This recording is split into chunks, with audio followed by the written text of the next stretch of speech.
Okay, our topic today is a look at the 2010 WRTC competition with the North American teams of Dan Craig, November 6 Mike Japan, Chris Hurlbut, KL9A, Randy Thompson, K5ZD, Todd Georgens, W2 Sugar Charlie, Andy Blank, N2NT, and Tim Duffy, K3LR. I should mention that Tim is not with us today. He's traveling back from the Maritime DX Convention up in Canada, so Andy's going to be handling the full presentation for their team.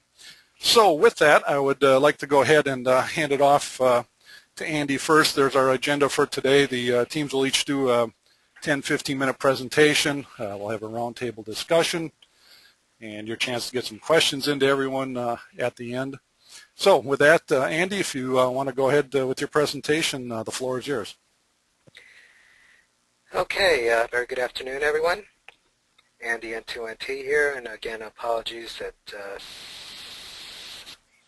Tim couldn't make it, but he did prepare the slide presentation for us, and try to do my best. So here we go. If you're looking, what you can see here on slide number 1, this is actually a picture of Tim's QTH. Now, this is K3 Lima Radio, famous multi-multi, and that's the only antenna he has.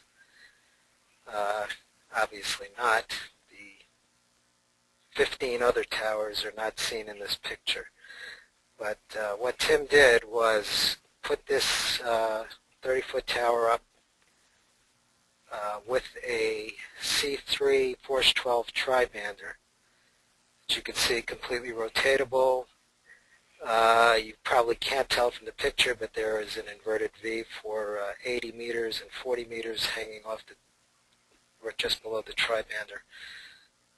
This tri-bander is exactly the same as the ones used in Russia. The Russians had cloned this antenna, and basically they all worked. As far as I know, there were no failures.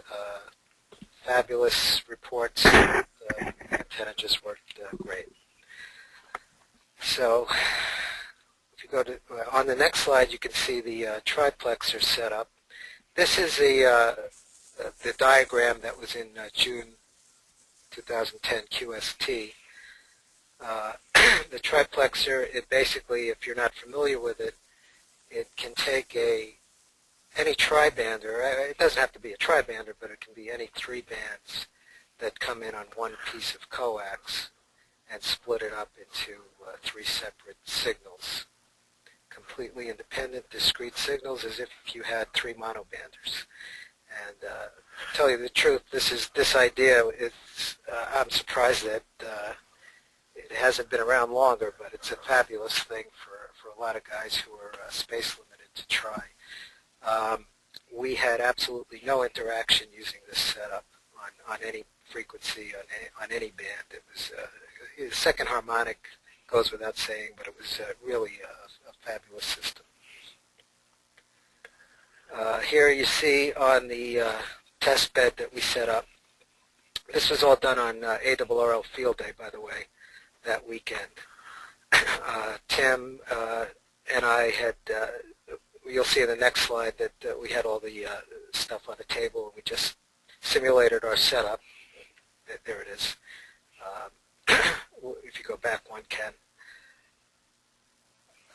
On the floor, you'll see the WX0B Array Solutions 6-pack. That was the main switching setup for the discrete antennas. The 3 20, 15, and 10 meter outputs you see on the right feed into part of the triplexer, which, if you can see the aluminum boxes on the right are bandpass filters, the W3 NQN bypass filter, bandpass filters. And the triplexer itself is another box that's just off to the right. And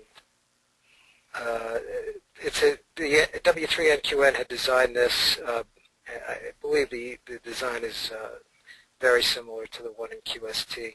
The box on the top is a TX-RX swapping system. It turned out that that box did not have enough isolation for our system, so we went to another system. Here you can go, Ken. Again, that's the equipment before. We set it all up, 2 K3s, Bandmaster frequency decoders, WX0B 6-pack. I see 2 power supplies on the left. The little box, the aluminum box on the top, is actually a referee's box for the referee to listen to the audio from both K3s. The audio switching system was designed by W9ZRX Dave, who did an enormous amount of work and does an enormous amount of work for Tim's multi-station. We also have the 2 keyboards on the left. You see the laptops there on the table. We didn't want to use the keyboards on the laptops. We had outboard keyboards. I believe most of the teams had that too. Go ahead. There's Tim and I at the test bed. These pictures were taken by N2NC, who is there as our moral support, practicing to be a referee.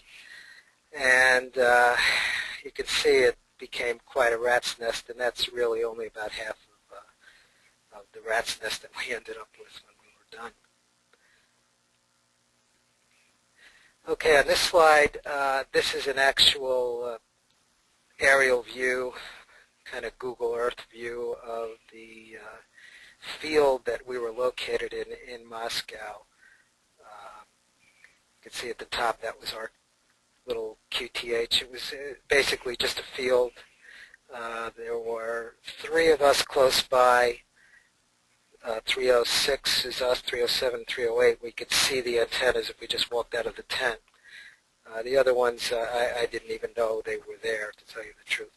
Just on this picture you could see them. And we could tell when 307 was transmitting, if we were on the same band and the same mode, but the interaction was not bad at all. Here's the staging area that the Russians used. You can get an idea of just what an immense undertaking this project is. It's you can see on the left the 50 or so towers that they use.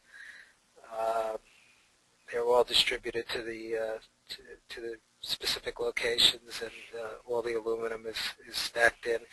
We did not see any of this happen. It just kind of magically happened by itself, and you'll see in the following pictures. Okay, here's one of the stations. I don't think this is ours, but it's the little tent. That pub tent, I don't think is an actual station, although it might be, I'm not sure. But there's the elements for the C3 clone that they used. And you can see there were 48 separate stations. And the amount of volunteers that the Russians had were incredible. They did a fantastic job. Just incredible. Go ahead, Ken. Here's erecting the tower. The tower was used. They used a falling derrick method, which is just basically the pole that you see standing vertically. That's used as a fulcrum, and the antenna is pulled up. And it's quite an amazing little system. And once they get the antenna built, it doesn't take long at all to just stand it up. And takes you can see 4 or 5 guys is all they need. Here's a final picture of the completed antenna system. Tim and I did not actually take a close look at the antenna system. We just assumed everything worked, and it did, and we never touched it. I know a lot of guys had reoriented the wire antennas, but we did not. We really didn't even go near the antenna. So I'm not sure what the guy wire they were using. I think it might be a Philly strand or rope or something like that. But it turned out that everything worked 100% perfectly. Here's a night view of the antenna system. You can see the trees in the background, but you can get a good view of the wire antennas hanging off the side arm there, just underneath the tribander. Okay, and this will give you an idea how close the next team was. 500 meters is the minimum distance that, I'm not sure exactly what the minimum distance was, but that's how far this team was away from us. You could see them, you could hear them, almost yell to them, but the interaction between our station and theirs was very minimal. Here's a picture of all of us, OH4XX on the left. He was our referee.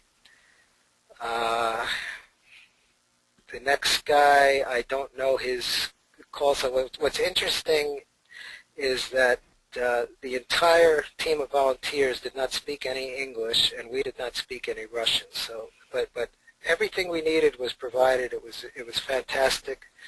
They came to us, bringing coffee, food, whatever we needed. The guy in the middle is UA3 DGW. Dima, and he was able to translate, but he didn't stay the whole time. But we had absolutely no trouble communicating. Go ahead, Ken. Another picture of the tent. The fan is very necessary. It was close to 100 degrees inside the tent. If you didn't have the fan, they also had, it's not in the picture, but they had an aluminum sunscreen on top of each tent, and that really worked wonders to keep the heat out. Picture of the station. You see the rat's nest in the back. Everything worked. We had absolutely no failures. There's the laptop off to the side. The other laptop way to the left is used just to record the contest. That was an issue that each team had to record the entire contest, left and right channel, both radios. So it was quite complicated. This picture shows the boxes, a little close-up of the boxes, some things, interesting things. The little aluminum box right behind the paddle is an audio box. Tim and I could share audio from either radio. We could hear what each other's doing. The referee could listen independently. It was a very slick system. You can see the six-pack control on the left. The left radio is on 20 meters. The right radio is on 15 meters.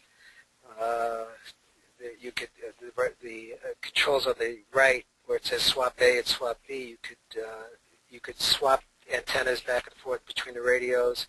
You could listen on anyone. It was a very flexible setup.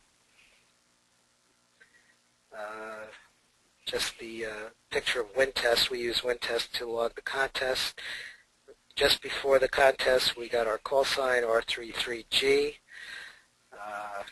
I did an interesting calculation on the difference between R33M and R33G. The extra dit cost us, I think, 24 seconds in the entire contest, so I can't complain about the call sign. Here's the judges. The judging committee did an excellent job. On the left is G3XDT Don, EY8MM, No Dear, Mike, UA9PM, the head referee, head judge, and of course Dave Sumner, K1ZZ. They came, and I don't know if they got to every station, but they got to us very early because we were very close to the hotel, and they checked us out and gave us the stamp of approval, and we were good to go. Here's Tim. He stayed. What we did, we stayed. That was his radio. I stayed on the left. He was on the right, and we never moved. We would call CQ. We would do dueling CQs, share the same band, whatever we wanted to do. We did it on our own radio. We didn't feel the need to get up and swap chairs at any time. Another picture of the operating. This is at night, obviously. And here during the closing ceremony is everybody got a plaque, which was very nice. Go ahead, Ken. Is that the last one? Oh, no.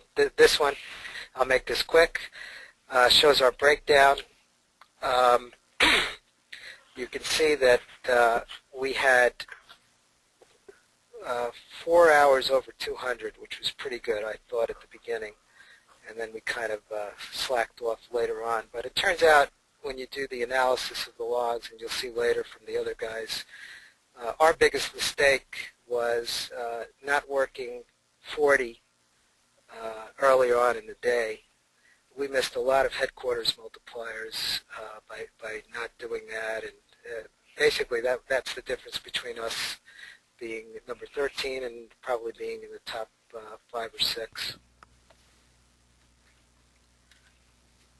Okay, Andy. Thank you very much. We'll be back to you in a little bit during the roundtable and Q&A session. So the next team up is Radio 34 Papa with Randy K5ZD and Tom W2 Sugar Charlie. Guys, the floor is yours. Have at it. All right. Good afternoon, everyone. This is Randy K5ZD. And the picture that you see here is Tom and I with our referee, HA6ND, and this is at the closing ceremony, so look how happy and relieved and unpressurized we are compared to the rest of the pictures that you'll see as we go along. Tom will tell you that our efforts around WRTC Moscow actually began at the end of Brazil when we decided we had to do this again. So we've been working through the qualifying process and looking forward to this and then taking it very seriously. And one of the challenges of this competition was that you effectively had to set up a small 2-transmitter multi-multi, but interlock it so only one station could transmit at a time. So that requires some technology and requires some practice because this is an operating style that we're not normally used to. So Tom and I got together at my place to do a practice session during WPXCW. Next. And then Tom went home and made some changes to our setup, so we felt the need that we needed to test it all again. So he came back and landed off a flight in Boston at 1 o'clock in the morning, came to my house, and we worked all night to reprove everything, and then we blew something up. So we worked to fix that and sent him on his way about noon. So that's the level of intensity we had coming into this. Next one. And then this is kind of a hard picture to see, but this is the half of the station that I had to bring. Tom easily had this much or more in his stuff. Next. Hi, this is Tom, W2SC. It is kind of a schematic drawing of what we had set up. So starting at the top, similar to Andy's setup, we also used the triplexer. It was a little bit different implementation, but the same idea as what was appeared in QST. We just used the decoupling head, and we actually used the existing switchable bandpass filters. So we just had the decoupling head on this side of the 6-pack. In front of the 40 and 80 meter antennas, we had LDG automatic antenna tuners, and the rationale there was we could then move around the band without actually having to touch the antennas. And likewise, it gave us an option of using 40 and 80 on the high bands as well. And that's another reason why we didn't put the bandpass filters connected to the triplexer. We wanted them earlier on so we could actually use the bandpass filters even if we use 40 and 80 on the high bands.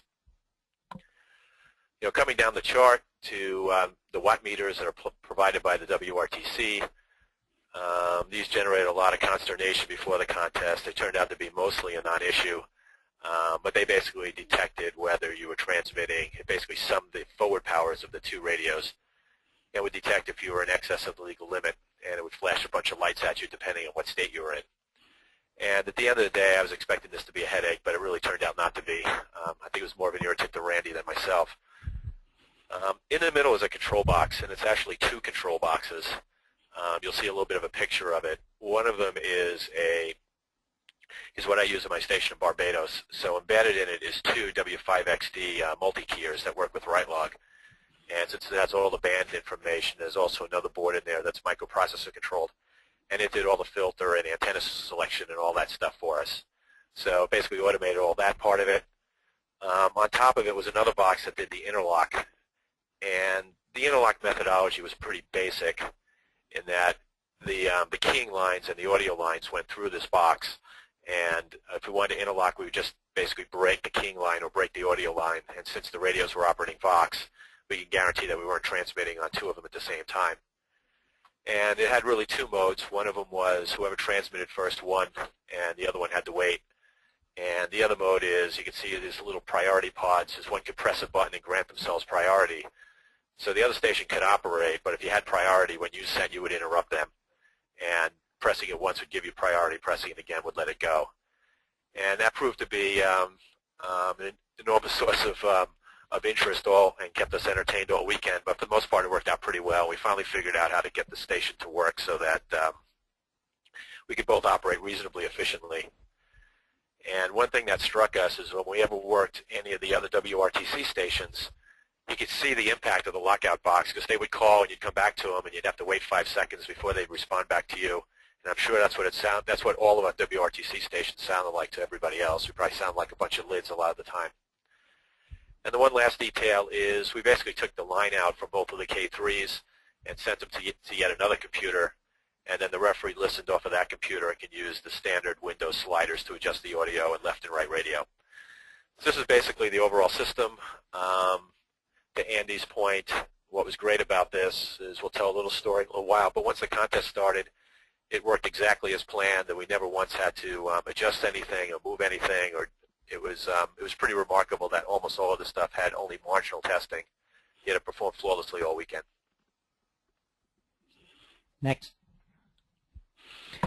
So one of the real attractions about WRTC, and I have to mention a couple of things here that are not necessarily related to the technology or the operating, but Russia being a somewhat closed country, especially for Americans for a long time, it was quite exciting to get a chance to go there and stand in Red Square and get to see Moscow. So that was truly a special part of this and a big part of the motivation to go there, and I think many of the other teams felt the same way. Next. One of the important aspects of WRTC beyond, the competition is there, and it's definitely a catalyst for making things happen, but it's also a great opportunity to meet a lot of contesters that you wouldn't normally get a chance to meet, because it's a big enough event that guys come to this where they might not come to Dayton or some other hamfest. And also we got to meet a lot of the local guys from Russia. But this is kind of a composite photo just to show everybody the evening, the arrival evening. They had a